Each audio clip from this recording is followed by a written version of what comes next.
réagir quand on est témoin de violences éducatives?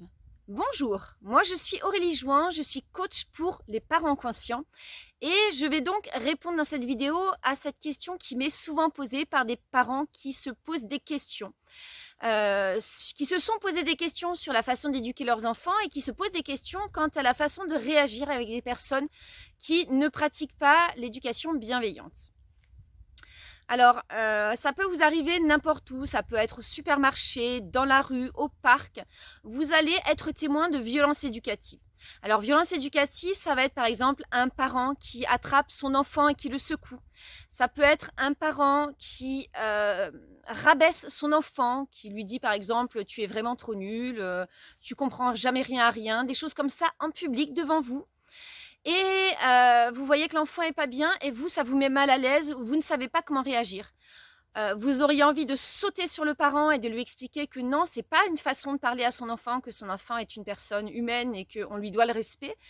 Mais vous savez bien que c'est pas très utile. Vous auriez envie d'intervenir, de faire des choses, mais peut-être vous avez essayé d'intervenir et vous avez vu que c'était pas très efficace puisque le parent se braque, parfois il est encore plus violent avec son enfant. C'est pas une solution.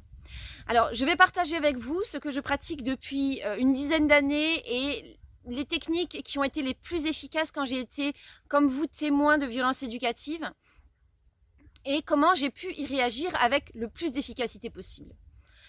Alors, avant de parler de comment réagir, j'ai envie de me mettre à la place du parent qui est donc dans l'action d'être violent avec son enfant.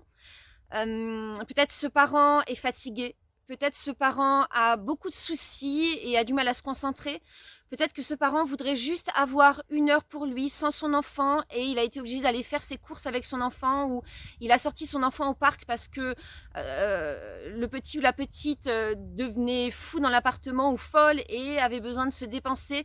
Mais réellement, il ou elle aurait envie d'être dans un bon bain et de prendre du temps pour elle ou pour lui. Peut-être que ce parent s'est disputé avec son conjoint ou sa conjointe juste avant. Enfin bon, bref, voilà, il y a sûrement plein de raisons.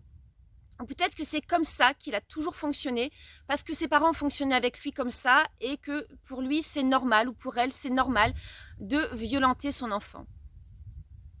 Alors en général, moi la première chose que je fais, c'est que je m'adresse aux parents avec bienveillance.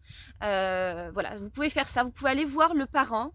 Par exemple, si vous assistez à une scène qui arrive souvent dans un supermarché, un enfant est à la caisse avec son parent, il voit des bonbons, il veut des bonbons, le parent dit non et l'enfant se met à crier et là, c'est très difficile pour le parent. Il faut vous mettre à la place du parent.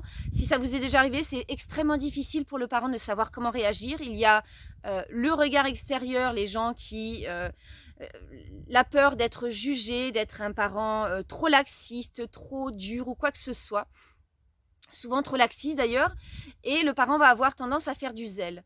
Donc, ce que vous pouvez faire déjà, c'est aller accueillir de façon bienveillante la difficulté d'être parent, la difficulté d'avoir amené son enfant et qu'il y ait des bonbons au niveau de la caisse.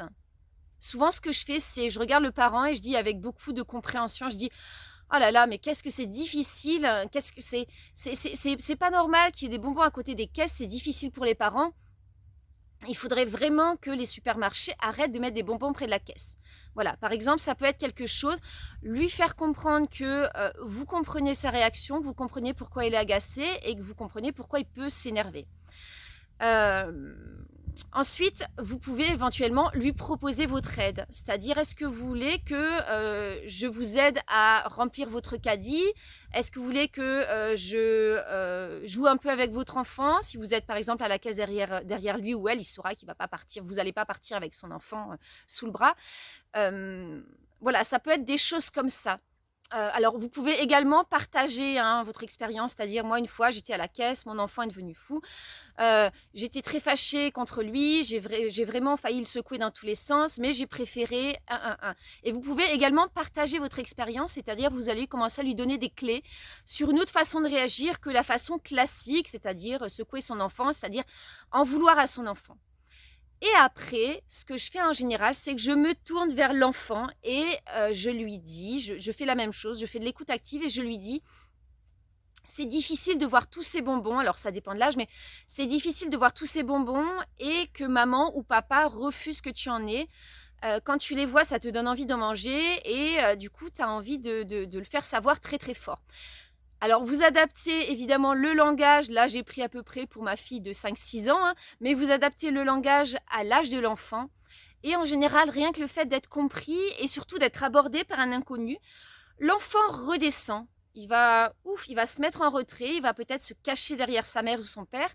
Et en fait, ça va désenclencher le mécanisme de l'enfant qui a le cerveau qui part en ébullition et du parent qui a les nerfs qui partent en ébullition. Souvent, c'est un fonctionnement qui marche très très bien. Donc, je vous invite vraiment à tester ça la prochaine fois que vous serez témoin de violences éducatives. Voilà, ça évite vraiment de braquer le parent et ça permet éventuellement de donner des clés et de désamorcer la situation de façon très douce et très bienveillante. Voilà, bah écoutez, si vous avez testé ces astuces, je vous invite à partager, à me dire si ça a marché, si ça n'a pas marché. Donc, à partager votre expérience dans les commentaires sous la vidéo. Si vous avez aimé cette vidéo et les astuces qu'elle contient, je vous invite évidemment à liker et à mettre des j'aime et éventuellement à partager avec vos amis qui pourraient être dans les mêmes difficultés. Et si vous voulez suivre ces vidéos et suivre toutes les vidéos qu'il va y avoir sur cette chaîne YouTube, eh bien, je vous invite évidemment à vous abonner. Je vous fais des gros bisous et je vous dis à une prochaine fois.